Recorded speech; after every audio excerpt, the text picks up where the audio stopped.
Welcome back to our channel. Today we're going to have a look at an interesting game um, on day one of the Fide World Rapid and Blitz Championship that is happening in Uzbekistan.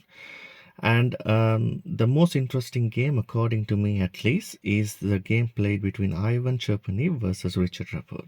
So here, Richard actually plays black. After e4, Richard chooses the Caro-Kann. After d3, queen c7, knight c3, black takes on the pawn, white takes on e4 as well, and after knight d7 we have a4, some sort of a queenside advance. After knight g6,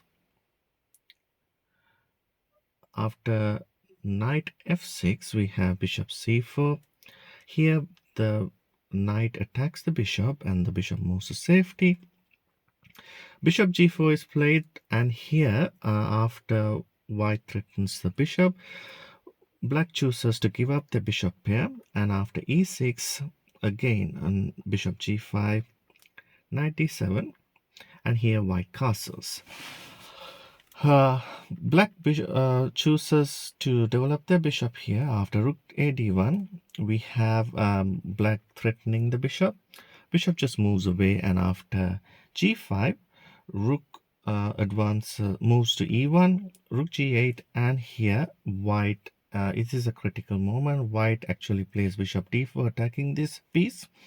It's only defended once, attacked twice, so black chooses to defend this piece by playing rook g6. And here queen e2 was played. So this is a minor mistake because white here had the opportunity to play on e5. Say for example, if the knight takes, then you might be thinking after bishop takes, white is actually losing a pawn. That's not the case, because after knight takes, here white can play queen e2 and have a lot of pressure on this pawn here. So after the for example, after the piece moves, white can simply sacrifice the bishop and gain some advantage. So this was a possibility.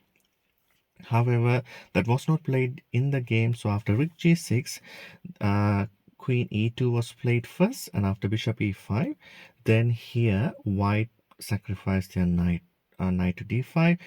The c pawn simply took the knight, and after a few trades, then we have this critical move d takes e6. As you can see, the rook is attacking the bishop, the pawn is attacking the knight, and also the queen has a potential discount attack.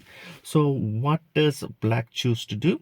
They simply choose to sacrifice their bishop, and after the queen takes the bishop, knight c5, attacking this critical bishop. This bishop is very, very important, the bishop on b3. So here white simply played e takes f7 check. Black simply moves the king to f8, and here queen f5 was played, attacking the rook.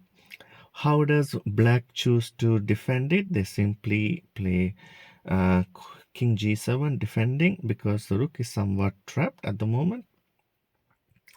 And here a brilliant move was played by white, rook e8. For example, here if the knight takes the rook, now there is a checkmate in 2, because after queen g8 it's a checkmate, because this queen is pinning the rook, so the rook cannot take the queen.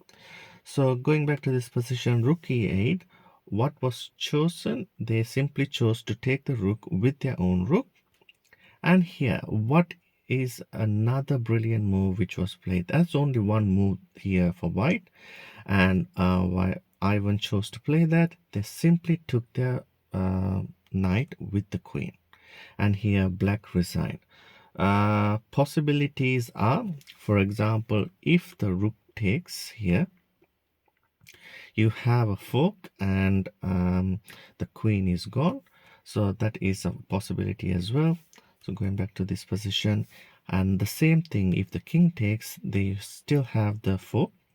Also, the correct move according to the engine is, instead of forking, they simply can play promote it to a queen, And because the main reason for this is white has a lot of advanced open files and this diagonal of the bishop, and this is very important for white. I hope you enjoyed this video. For more videos like this, please like and subscribe, and it's bye for now.